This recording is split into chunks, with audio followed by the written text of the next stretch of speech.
नमस्कार दोस्तों आपका स्वागत है नींबू निचोड़ के 53वें एपिसोड में। आज प्रभु का बड़ा आशीर्वाद है। आज हमारे बीच आशा जी हैं, तो आशा जी थोड़ा ध्यान दीजिए कि हम कौन से मंदिर में खड़े हैं और कहाँ पे। राधे राधे, जय श्री कृष्ण। आप खड़े हैं गाजियाबाद में प्राचीन शिव शक्ति मंदिर बागवाली कॉलोनी में। और रही ज्ञान की बात, ज्ञान तो परमात्मा ही दे सकते हैं। मैं तो एक तुच्छ प्राणी हूँ, मैं कोई ज्ञान नहीं दे सकती। मैं अपने भगवान से आपको बुला के आई।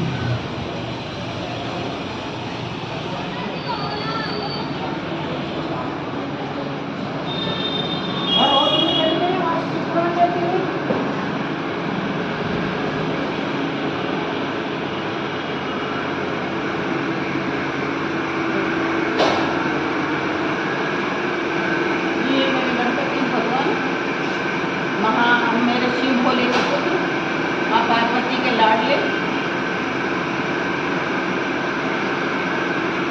माँ पार्वती, माँ काली, माँ सरस्वती, माँ दुर्गा, सभी अपने अपने रूपों में विराजमान हैं। आइए आगे देखते हैं। अन्नपूर्णा माता और ये तो लक्ष्मी नारायण पति है। ये हमारे प्रभु का श्री राम दरबार है, आप देख सकते हैं। भगवान श्री राम लक्ष्मण जी के साथ, माँ सीता के और बजरंगबली के साथ विराजमान है। ये मेरे विष्णु साक्षात वैष्णवी माँ, माँ जगदम्बा, दुर्गा, भवानी, किसी भी रूप से मैं आप कह सकते हैं। आप थोड़ा और ये राधा रमन गोविंद मेरा, बस क्या कहूँ, शब्द कम पड़ जाते हैं मेरे पास। मेरा राधा रमन, मेरा गोविंद, मेरी श्री जी का लाड, बस मेरा अपना गोविंद। दुनिया कहती है मेरा है गोविंद, सबका है, लेकिन मुझे ऐसा लगता है सिर्फ गोविंद मेरा है, राधा रानी मेरी है। पता नहीं क्यों लगता है, ये मुझे भी लगता है। वो सिर्फ मुझे अपना लगता है, जो मेरे दिल में माँ राधा रानी के साथ जुड़ा है। आइए भोले बाबा, भगवान शिव से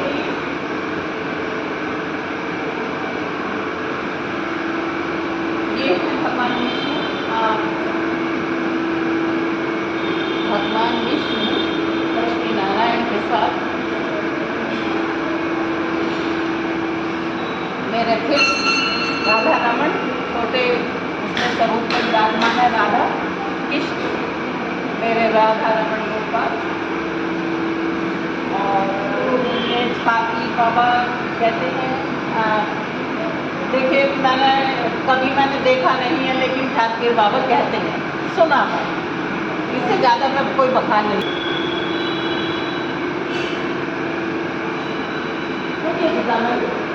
उधर मत जाइए, क्योंकि भगवान की जो है आधी परिक्रमा हम लोग लगाते हैं। भगवान शिव की कभी भी पूरी परिक्रमा नहीं लगानी चाहिए, क्योंकि जहाँ से जो हम अभिषेक करते हैं और उसकी आधी हो जाती है, उसे कभी लालना नहीं लालना चाहिए। क्योंकि भगवान शिव की सिर्फ आधी ही परिक्रमा बताई गई है, मतलब सिर्फ पाप लगता है। जो हम पुण्य के लिए जाते हैं, लेकिन वो पुण्य नहीं, वो महापाप में बदल जाता है। इसलिए भगवान शिव की आधी ही परिक्रमा की जाती है। ज्ञान दिया, तो मुझे तो ये वैसे में आके की बात पता ही नहीं थी। वो भक्त हैं और अनजाने में ये महाभारत को बच्चे आ रहे हैं कर देते हैं, क्योंकि जहाँ जो हमारे पुराणों में लिखा है वो पढ़ते नहीं है, उन्हें इतना ज्ञान नहीं होता। वो सिर्फ भगवान को प्रसन्न करने में इतने अंग हो जाते हैं, क्या करेंगे क्या करेंगे ये पता ही नहीं। लेकिन भगवान शिव की हमेशा आधी परिक्रमा इसीलिए होती है, क्योंकि जो जल अभिषेक होता है उसे कभी लांघना नहीं, शिव प्राण है। और जैसे मेरे गोविंद हैं, मेरे लाल जी, मेरी श्री जी के लाडले प्रिया जी के, इनकी सिर्फ 4 ही परिक्रमा है। कहा गया परिक्रमा लगा लें मंदिर की, मतलब मेरे गोविंद की 4 परिक्रमा लगा लें तो आपको कभी हम लोग के दर्शन नहीं करना पड़ेगा। दंडवत अगर आपने प्रणाम भी कर लिया उनको तो भी आपको कभी पाप यमलोक नहीं जाना पड़ेगा। राधे राधे। राधे राधे। यमलोक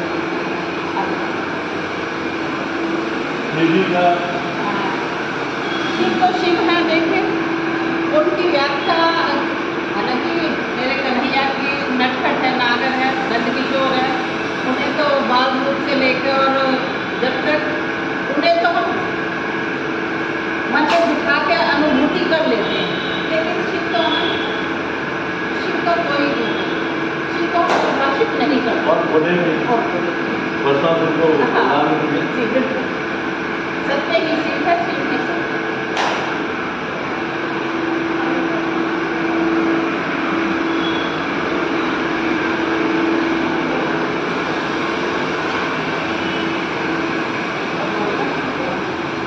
आशा जी, आप कह रहे हो कि शाम जी की भी मूर्ति स्थापना हुई है। जी, खाटू श्याम जी का आपको दर्शन करवाना। ये अभी हमने भक्तों ने कहा कि हमें खाटू श्याम यहाँ चाहिए, तो हमने खाटू श्याम को साक्षात विराजमान किया राजस्थान से लाकर। अभी कुछ ही दिन हुए हैं, उनका भव्य दर्शन आप कर सकते हैं।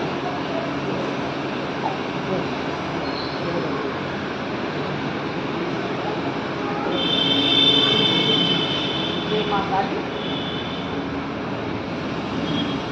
माँ काली तो देखिए, जब भगवान बिचल गई थी तो भगवान शिव खुद लेट गए थे कि नीचे, और तब ये शांत हुई थी। दिव्या भी बाहर आ गई थी, तो ये तो अनंत है।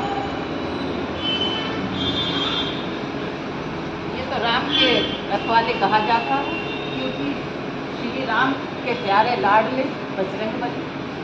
माँ सीता ने जब सिंदूर लगाया और अपनी मांग में सजाया तो उठ के देख रहे थे कि माँ आप सिंदूर क्यों लगाती हैं, मैं भी पूछूं। तो माँ सीता ने जब कहा कि इससे तुम्हारा भगवान श्री राम प्रसन्न होते हैं और माँ मांग में इसलिए भरती, तो बजरंगबली ने ये कहा कि अच्छा, इसीलिए भगवान तुमसे ज़्यादा प्रसन्न होते हैं, मुझसे कम होते हैं। तो इन्होंने क्या किया, सारे ही सिंदूर में नहा लिए।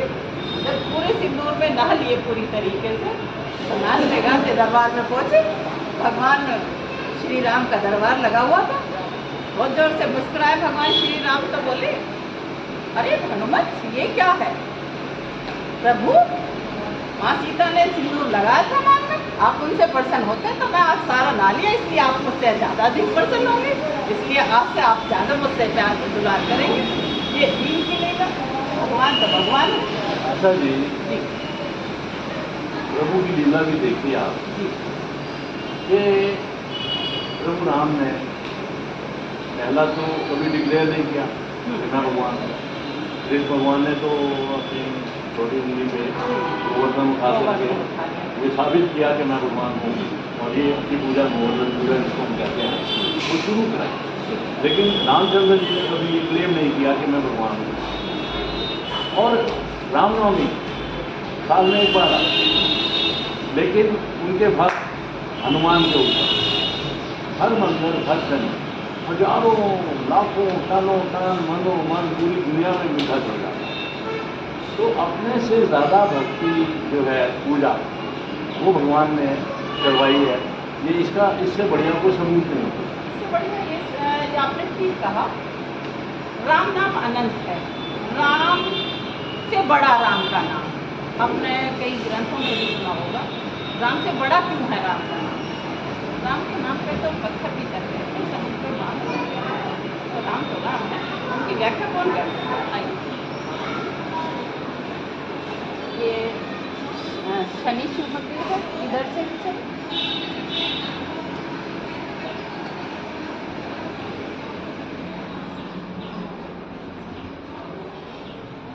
जी, ओम शनिचरा, ओम शनिचरा, ओम शनिचरा, ओम आशा जी शनिचरा। ये कहते हैं कि जो कलयुग होगा, कलयुग में हनुमान जी और शनि महाराज सबसे ज़्यादा प्रबल रहेंगे। और शनि महाराज जी के लिए तो कहा भी जाता है कि वो दुनिया के सबसे बड़े न्यायाधीश हैं। यहाँ तक कि अपने गुरु शिव जी को भी उन्होंने नहीं वो जो बख्शा। नहीं बख्शा और उन्हें हाथी के रूप में भेज दिया था। तो शिव जी की भक्ति जो है, सबसे पहली बात तो हम जब भी जहाँ जाते हैं, चाहे आप कहीं कोने में चले जाओ, तो प्राचीन हनुमान मंदिर और प्राचीन शिव शनि मंदिर आपको ज़रूर मिलेंगे। ठीक कहा आपने। इसके मैं आपको कहूँगी, एक बार भगवान शिव, वो भगवान शनि बजरंगबली के पास पहुँचे, तो उन्होंने कहा कि तुम पर शनि की 7.5 शुरू होती है, तो और हम आपके मस्तिष्क में निवास करना शुरू करते हैं आज से। तो बजरंगबली ने ये कहा उनसे कि मेरे तो तन मन में कहीं जगह ही नहीं है, तुम रहोगे कहाँ? तो उन्होंने कहा हम आपके जटा में रहें। तो उन्होंने कहा ठीक है। जब उन्होंने भगवान शनि बजरंगबली के सिर पर वास किया, तो उन्होंने क्या किया, पूंछ लंबी की और पत्थर रखते गए और वो खिंच गए। इस तरीके से प्रताड़ित हुए कि उन्होंने कहा हे मुझे छोड़ो, मैं तुम्हारे पास नहीं रह सकता। तो क्यों नहीं रह सकते, रहो, अभी तो कुछ ही क्षण हुए हैं, 7.5 ही तो बहुत दूर है, रहो। तो उन्होंने कहा नहीं प्रभु, आप मुझे क्षमा कर दीजिए और मैं आपसे क्षमा चाहता हूँ। उन्होंने भगवान बजरंगबली ने शनि से वचन दिया, जो राम नाम का जाप करेंगे आप उन्हें कभी परेशान नहीं करेंगे। जो भगवान श्री राम बजरंगबली के श्री चरणों में होते हैं, उन्हें शनिदेव कभी परेशान नहीं करेंगे। बजरंगबली की जय हो। जय श्री राम, राधे श्याम। शनि महाराज की जय हो। जय श्री।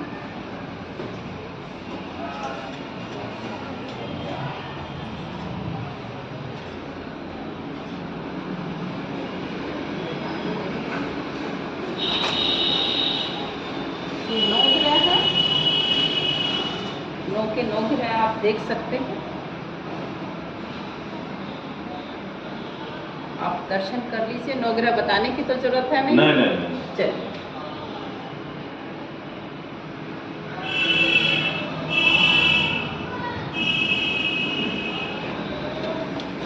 आशा जी, ये जो एक मैं कुंड सा देख रहा हूँ, थोड़ा इसकी कोई विशेषता बताएंगे आप, क्या है? विशेषता ये है, देखिए जब छठ माता आती है जी, क्योंकि कुछ लोग छठ मनाते हैं, कुछ नहीं मनाते, और उगते हुए सूर्य देव की जब हम प्रार्थना करते हैं, छठ में इसका विशेष महत्व है।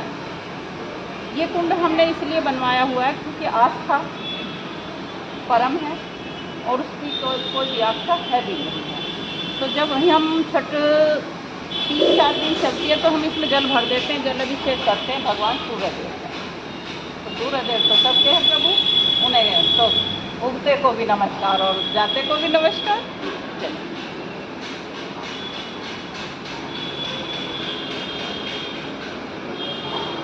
तो यहाँ पे एक आशा जी, मैं आखिरी इसको एपिसोड को समाप्त करने की ओर बढ़ रहा हूँ। तो एक समाज को, एक जो भक्त लोग हैं, जो प्रभु को मानने वाले लोग हैं, उनके लिए एक छोटा सा अगर आप एक संदेश हमारे माध्यम से दे देते तो बहुत मेहरबानी होता। जी देखिए, राधे राधे, जय श्री कृष्ण। इंसान सिर्फ इंसान है, अपने आप को परमात्मा समझने की गलती बिल्कुल ना करें।